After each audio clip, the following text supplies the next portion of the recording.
గ్రహం అనుగ్రహం కార్యక్రమానికి స్వాగతం. ఈరోజు గ్రహం అనుగ్రహం కార్యక్రమంలో శనిగ్రహం గురించి తెలుసుకుందాం. ఈ శనిగ్రహం గురించి పూర్తిగా వివరాలు మనకి వివరించడానికి మనతో పాటు ఉన్నారు బ్రహ్మశ్రీ చల్లా శ్రీనివాస శర్మ గారు, ఆస్థాన సిద్ధాంతి, శ్రీ దుర్గా మల్లేశ్వర స్వామి దేవస్థానము, ఇంద్రకీలాద్రి, విజయవాడ. నమస్కారం గురువుగారు. నమస్కారం అమ్మా. ఈరోజు మన కార్యక్రమంలో శనిగ్రహం గురించి తెలుసుకుందాం. శనిగ్రహానికి సంబంధించిన పూర్తి వివరాలన్నీ తెలియజేస్తారా? తప్పనిసరిగా. యా మూలం సచరాచరస్య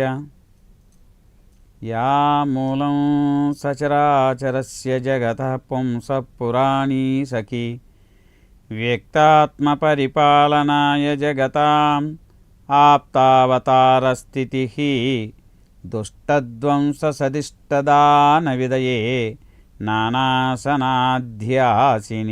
శ్రీశైలాగ్రనివాసిని భవతు మే శ్రేయస్కరీ భ్రామరీ. ఓం శ్రీమాత్రే నమః. శని, ఈ శనికి పర్యాయ పదాలు వచ్చేసరికి ముందుగా మందుడు, పంగు, సౌరి అనేటటువంటి పర్యాయ పదాలు ఉన్నాయి, నామాలు. ఇక పూర్తిగా నపుంసక లింగం శని. జాతి శూద్ర జాతికి చెందినటువంటి గ్రహం ఇది. నలుపు నీలి రంగులో వర్ణాన్ని కలిగి ఉంటాడు శనిగ్రహం. అట్లనే వాయుతత్వాన్ని ఇచ్చేటటువంటి లక్షణాలు కలిగి, పాపత్వం అంటే గ్రహ స్వభావం పాపగ్రహం, ఇది సహజంగా పాపగ్రహము. అట్లనే తీక్షణ స్వభావం కలిగి ఉంటాడు, తమోగుణం కలిగి ఉంటారు, వగరు. శీర్షోదయాల్లో వచ్చేసరికి, ఈ గ్రహోదయాలు వచ్చేసరికల్లా పృష్ఠోదయ గ్రహం ఇది. జీవులు వచ్చేసరికల్లా చతుష్పాదం. గ్రహస్థానం దిబ్బ ప్రాంతాలు, అటువంటి ప్రాంతాల్లో ఉంటూ ఉంటాడు. పడమర దిక్కుకు ఆధిపత్య దిక్కు శనీశ్వరుడికి. జలభాగంలో నిర్జలము. అట్లానే ఆత్మాధికారకత్వం వచ్చేసరికల్లా దుఃఖం. పాలనాశక్తుల్లో సేవకుడుగా ఉంటాడు. శరీరంలో ఉండే ధాతువును తీసుకున్నట్లయితే నరములు, లోహధాతువులు ఇనుము, ఉక్కు అనేటువంటివి వీటికి లోహధాతువులు ఇష్టమైనటువంటివి. కుటుంబ సభ్యుల్లో పరిచారకులు, కుటుంబ సభ్యులు రోగులు, వీళ్ళను సూచిస్తూ ఉంటారు. గ్రహ రూప వర్ణం తీసుకున్నట్టయితే నీలము, ఇందాక చెప్పుకున్నట్టుగా నలుపు నీలము లాగా. గ్రహ పీడలు, కాళ్ళు నొప్పులు, గ్రహ భాగములు కనుక మనం తీసుకున్నట్లయితే టాయిలెట్స్, పాడుపెట్టినటువంటి ఇళ్ళు, ఇటువంటివి నివాస ప్రాంతాలు శనీశ్వరుడికి. గ్రహ భాగాలు పరిశుభ్రత లేకపోతే శనిగ్రహము రాత్రిపూట బలవంతుడు, పగలు బలవంతుడు కాదు, రాత్రిపూట బలవంతుడు. ఆధిపత్య కాలము సంవత్సరము. అయితే స్వక్షేత్రము మకర రాశి, కుంభరాశి, ఇవి రెండు స్వక్షేత్రాలు శనీశ్వరుడికి.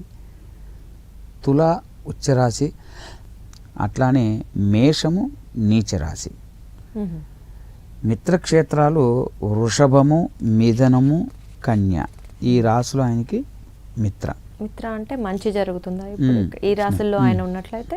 తప్పనిసరిగా. సమక్షేత్రాలు ధనస్సు, మీన రాశులు సమక్షేత్రాలు.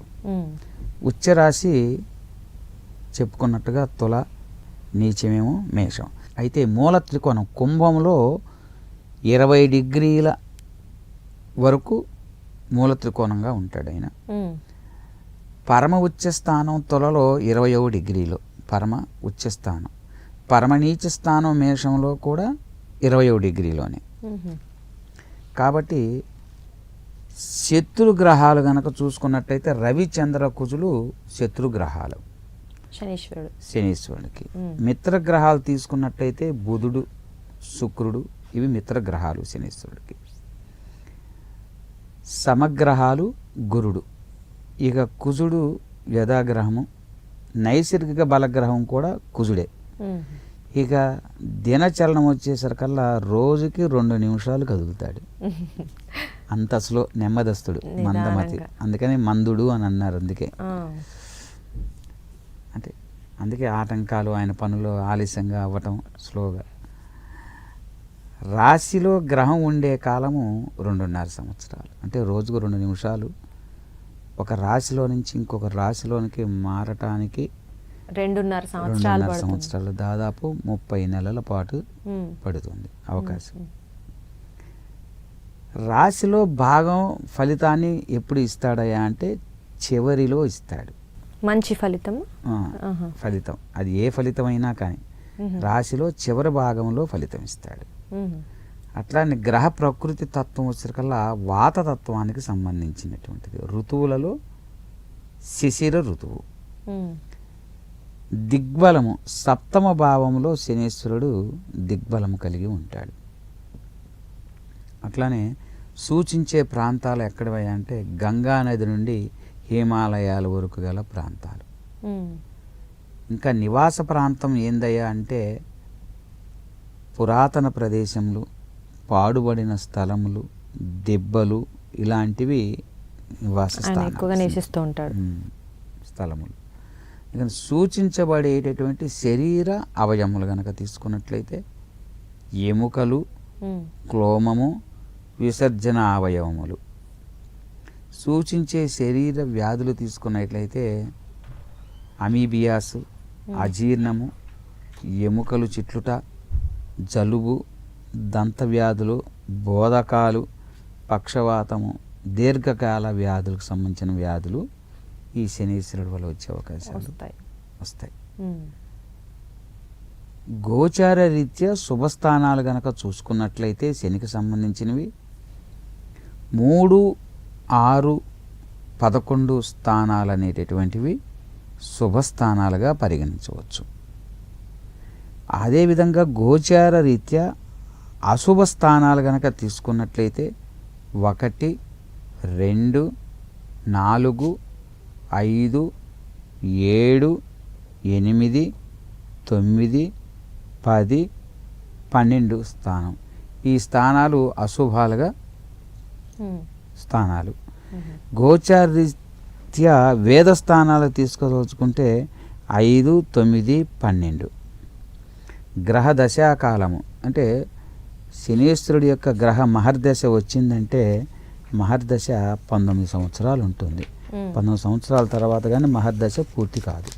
అందుకే శనీశ్వరుడికి జపం చేయాలి అంటే సంవత్సరానికి 1000 చొప్పున 19 సంవత్సరాలకి 19,000 జపం చేయిస్తూ ఉంటారు. ఆ మహర్దశ కాలంలో ఎక్కువగా మంచి జరుగుతుందా లేకపోతే మిశ్రమ ఫలితాలు ఉంటాయా గురుగారు? మిగిలిన గ్రహ స్థితిగతులను బట్టి అంతే. అంతే ఉంటాయి. జీవన కారకత్వం వచ్చినట్లయితే ఆయుకారకుడు, రోగకారకుడు ఈ శని గ్రహం. శనికి సంబంధించినటువంటి నక్షత్రాలు పుష్యమి, అనురాధ, ఉత్తరాభాద్ర. ఈ 3 నక్షత్రాలకు అధిపతి శనీశ్వరుడు. అది ఇక వృక్షజాతి తీసుకున్నట్టయితే నీరస వృక్షాలు, ధాన్యం తీసుకున్నట్లయితే నల్ల మినుములు లేదా నల్లని నువ్వులు. అట్లానే సూచించే పండ్లు నేరేడు, సూచించే జంతువులు గేదెలు, కుక్కలు. ఇతర ద్రవ్యాలు కనుక చూసుకున్నట్టయితే నువ్వులు, నూనె. ఇవి సమిధ అంటే శనీశ్వరుడికి హోమం చేయాలన్న ఇష్టమైనటువంటిది. సమిధ ఏందయ్యా అంటే జమ్మి దర్భలు, మూలికలు, చిరిగిన వస్త్రాలు అంటే వస్త్రాలు ఏవంటే చిరిగిన వస్త్రాలతో ఉంటాడు. శైవదేవ వర్గానికి చెందినటువంటి వాడు. అట్లనే శుభత్వంలో చూసుకున్నట్లయితే పూర్ణ పాపి. గచ్చకళ్ళు గ్రహస్వరూపం ఏ విధంగా ఉంటుందంటే గచ్చకన్నులు కలిగి, బిరుసైన వెంట్రుకలు కలిగి, బక్క పలుచుగా ఉండి, 4 భుజములు కలిగి, ధనుర్బాణములు శూలము ధరించిన వాడుగా నీలకాంతితో ఉంటాడు శనీశ్వరుడు. ఈ శనీశ్వరుడికి గ్రహారుడం వాహనం ఏందయ్యా అంటే గ్రద్ద. అట్లానే గ్రహ ప్రీతి కోసమే నైవేద్యం నువ్వుల పిండి కలిపిన అన్నంతో నివేదన చేస్తారు. శనీశ్వరుడికి. శనీశ్వరుడికి.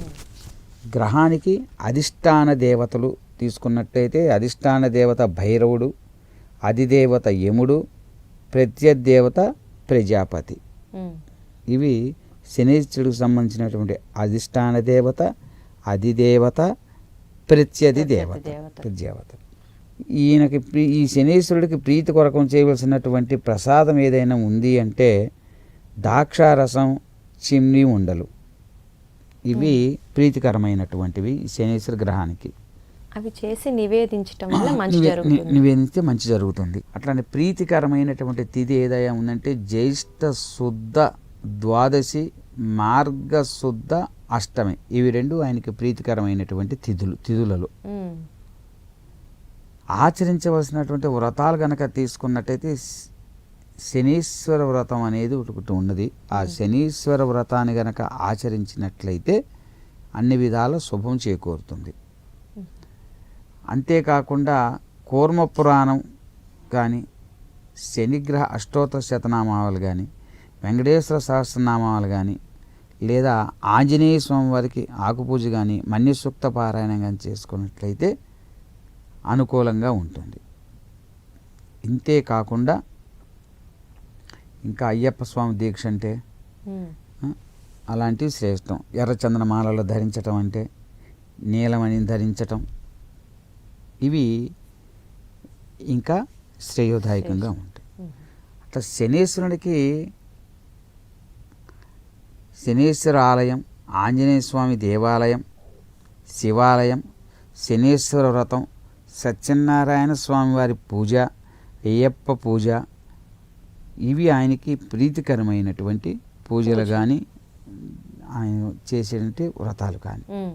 అట్లానే నవగ్రహ మండపంలో గ్రహం యొక్క ఆసనం శని యొక్క ధనురాకార మండలే, ధనుస్సు ఆకారంలో ఆసనం. అట్లా తానున్న రాశి నుండి ఇందాక చెప్పుకున్నాం గురుడికి 5, 7, 9 అన్ని గ్రహాలకి 7వ స్థానమే దృష్టి. ఇక్కడ ఈయనకి 3వ స్థానాన్ని, 7వ స్థానాన్ని, 10వ స్థానాన్ని వరసి ఈ 3 స్థానాలలో 7 కామను, మిగిలిన 3వ స్థానం 10వ స్థానానికి వచ్చేసరికల్లా విశేషమైనటువంటి దృష్టిని కలిగి ఉంటాడు. కాబట్టి శనివారము ఈ శనీశ్వరుడికి ప్రీతికరమైనటువంటి రోజు. శనివారం ఉపవాసం ఉండటం కానీ, ఆంజనేయ స్వామి దేవాలయ దర్శనం చేయటం కావించటం కానీ, అమ్మవారి దర్శనం చేయటం కానీ, ఇవన్నీ కూడా శ్రేయోదాయకం. ఈశ్వరాలయాలు సందర్శించటం కానీ ఇవి ఎంతో శ్రేయోదాయకమైనటువంటివి. అట్లానే గ్రహ సంఖ్యాబలంలో తీసుకున్నట్లయితే శని యొక్క సంఖ్య 8 గ్రహ సంఖ్య. అట్లానే మనకి శుభ సమయం సంధ్యా సమయము, రాత్రిపూట సంధ్యా సమయంలో ఆయన శుభ సూచకము. ఎప్పుడు కూడా తానున్న రాశి నుండి 3, 7, 10 రాశులు చూస్తామని చెప్పుకున్నాం. కాబట్టి ఈయనకు అనుకున్న పనులు సాధిస్తూ మనశ్శాంతిని కలిగి ఉంటారు. శని గ్రహం గనక అనుకూలంగా ఉంటే, అనుకూలమైనటువంటి స్థానాల్లో ఉన్న భావాలలో ఉంటే ఇందాక చెప్పుకున్నట్లుగా ఇవన్నీ కూడా అనుకూలంగానే ఉంటాయి. ఒకవేళ వీటికి భిన్నంగా గనక ఉన్నట్టు సరిగా లేకపోయినట్లయితే మానసిక శాంతి కలిగి ఉండటం, అన్ని పనులకు ఆటంకాలు కలగటం, చికాకు కలగటం, ఇట్లాంటివన్నీ కూడా జరుగుతూ ఉంటాయి. వక్ర దృష్టితో ఉంటారంటారు కదా. అట్లానే శని యొక్క తండ్రి సూర్యుడు, తల్లి ఛాయాదేవి, భార్య జ్యేష్ఠాదేవి సూర్యభగవానుడికి. అందుకని సూచించేటువంటి లోహము ఇనుము, సీసం, ఇవి 2 సూచన చేస్తున్నాయి లోహము. అందుకే ఈ మధ్య శనీశ్వరుడికి పూజ చేయాలి, తైలాభిషేకం చేయాలి, దానం చేయాలి అంటే ఒక రిబ్బన్ ముక్కను ఇనుప మేకు ఇస్తున్నారు వస్త్రం కంటే. అట్లా ఎప్పుడూ ఇవ్వకూడదు. చక్కగా వస్త్రం తీసుకెళ్ళి, అంటే నువ్వు పూజ మీద శ్రద్ధ ఎంత పడుతున్నావో నీ శ్రద్ధను బట్టి అక్కడ నీ భక్తి లభిస్తుంది, నీ దోషం పోతుంది. కానీ అది నువ్వు తగ్గించుకొని ఇక్కడ ఫలితం మొత్తం భగవంతుడు ఇవ్వాలంటే ఇవ్వడు. అది అట్లానే భావకారకత్వం వచ్చేసరికల్లా మూర్ఖత్వము, బద్ధకము, గ్రహ దృష్టి, అదో దృష్టి కలిగినటువంటి గ్రహం ఇది. కాబట్టి మనకి ఈ విధంగా శనీశ్వర గ్రహం యొక్క ఇవన్నీ కూడా సంబంధించినటువంటివి ఆయా విషయాలలో కలిగి ఉంటాడు. ఇక శనీశ్వరుని యొక్క కారకత్వాలు తీసుకున్నట్లయితే శనీశ్వరుడు గ్రహానికి సంబంధించినటువంటి కారకాల్లో మనకి శని ఆయుకారకుడు అని చెప్పబడి ఉన్నది. అంతేకాకుండా ఆటంకాలు, వ్యాధులు, కష్టాలు ఎదురుగావటం, విరోధులు ఎక్కువగా పడటం, బాధలు, దుఃఖాలు, నౌకరీ చేయటం, దురాచారం కలగటం, మూర్ఖత్వము, బంధనము, జూదమాడటము, కారాగారము చేయటం, మద్యపానము సేవించటం, అంగవైకల్యం కలిగి ఉండటం, మూర్ఛ రోగాన్ని కలిగి ఉండటం, బ్లాక్ మార్కెట్లో సంపాదనలు గావించటం, వ్యాపారం చేయటం, ధనార్జన, జీవహింస, అవమానము, రాజదండన, బద్ధకము, జడత్వము, ఇవన్నీ కూడా కారకత్వాలు శనీశ్వరుని. ఇంకా ఆలస్యము, దుఃఖము, ఆటంకాలు, దురదృష్టము దగ్గర దాకా వస్తుంది. చేతిలో అయిపోయడానికి చెడగొడతాడు. అయిపోయింది అనుకుంటాం, అయిపోయినట్లే అని కూడా భావించుకుంటాం ఒకసారి, కానీ ఒక క్షణంలో ఇది అవుతుంది. దురదృష్టము, సరిహద్దులు, దహన కార్యక్రమాలు ఆపువాడు, పదవీ విరమణ నిర్మాణము, శాస్త్రీయ దృక్పథం గలవారు, ఒంటరితనము, ఇటువంటివన్నీ కూడా చర్మానికి, ఆనకట్టలకి సంబంధించిన వాడు, పిరికివారు, ఎముకలు, రాళ్ళు, రాగి, మంచు, ఆస్తి, వీటన్నిటికీ సంబంధించినటువంటి వాడు శనీశ్వర కారకత్వాలు. శనిగ్రహం సూచించే విద్యలేంటి గురుగారు? శని ఖనిజ సమ్ములకు, బొగ్గు గనులకు సంబంధించినటువంటి విద్యలు, పురాతన వస్తు సేకరణకు సంబంధించినటువంటి విద్యలు, గనులు, భూగర్భ శాస్త్రానికి సంబంధించినటువంటివి, అట్లానే జ్యోతిష్యము, ఇంగ్లీషు భాష, ఫ్రిజుల తయారీ, ఆర్థోపెడిక్స్కి సంబంధించినటువంటి వైద్యంలో, విద్యలో వీరు రాణించగలుగుతారు. సూచించే వ్యాధులు చూసిస్తే కీళ్ళవాతము, పక్షవాతము, నరాలు బలహీన, అవయవాలు బలహీనపడుట, నొప్పులు సూచించుట, బ్రాంకైటిస్, క్షయ, దగ్గు, గజ్జి, తామర వంటి చర్మ వ్యాధులు, వెంట్రుకలు తెల్లబడటం, రాలిపోవటం, గోళ్ళు పుచ్చిపోవటం, అదేవిధంగా నపుంసకత్వ లక్షణాన్ని కూడా సూచిస్తాడు. శని గనుక సక్రమంగా అనుకూలంగా లేకపోతే నపుంసకత్వం కూడా కలుగుతుంది. కాబట్టి చెవికి సంబంధించిన రోగాలు, కుంజితో కలిసి ఉంటే కనుక కండరాలకు నొప్పులు వస్తాయి. సుక్కుండితో కలిసి ఉంటే గొంతు నొప్పి, ట్రాన్సిల్స్, గొంతు వాయుట, ఇవన్నీ కూడా వస్తాయి. అట్లనే రాహుతో కలిసి ఉంటే కనుక విషప్రయోగము, వైరస్ వలన కలిగే వ్యాధులు, కేతువుతో కలిసి కనుక ఉంటే అధిక రక్తపోటుకు సంబంధించిన సూచన చేస్తూ ఉన్నాయి.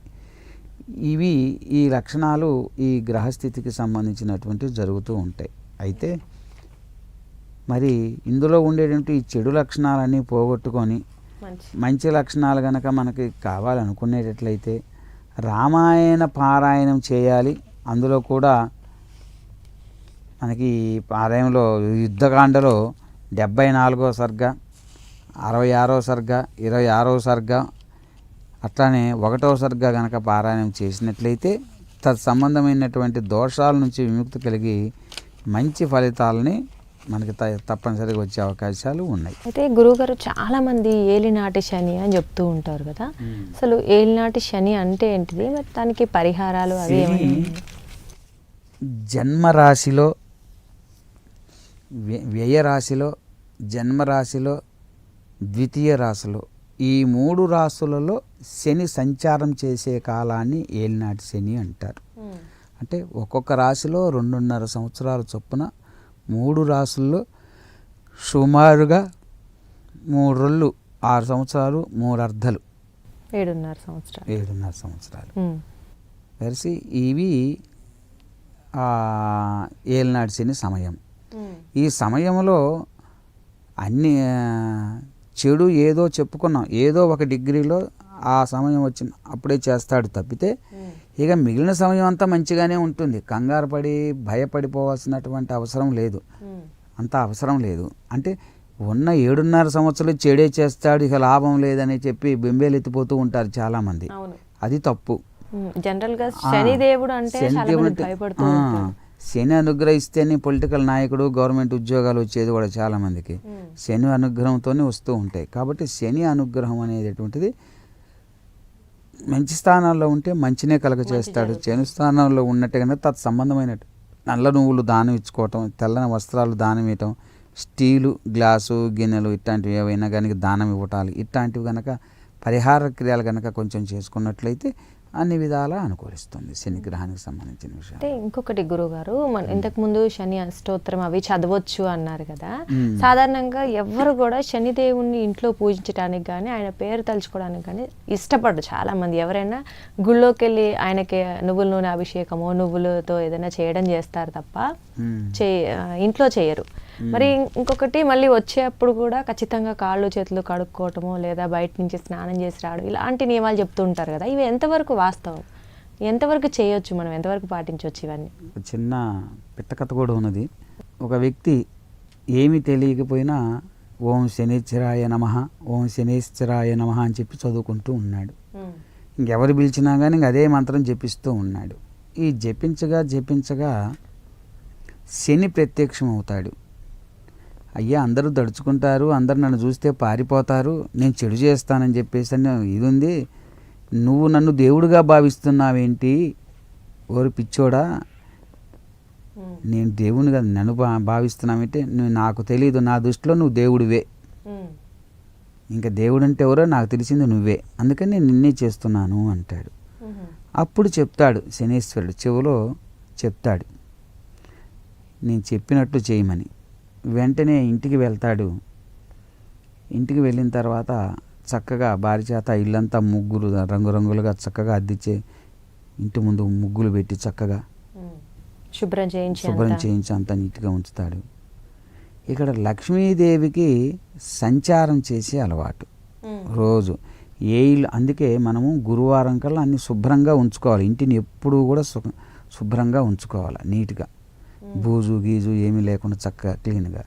అంటే ఎంత ఆకర్షణీయంగా ఉంటే అంత అన్నమాట.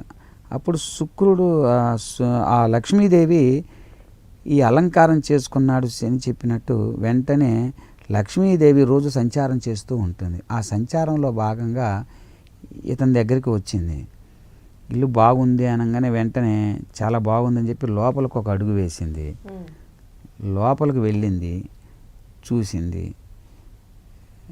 చూసిన తర్వాత ఇక వెళ్ళిపోదాంలే అని చెప్పేసి బయలుదేరేసరికి శని గడపలో కూర్చున్నాడు.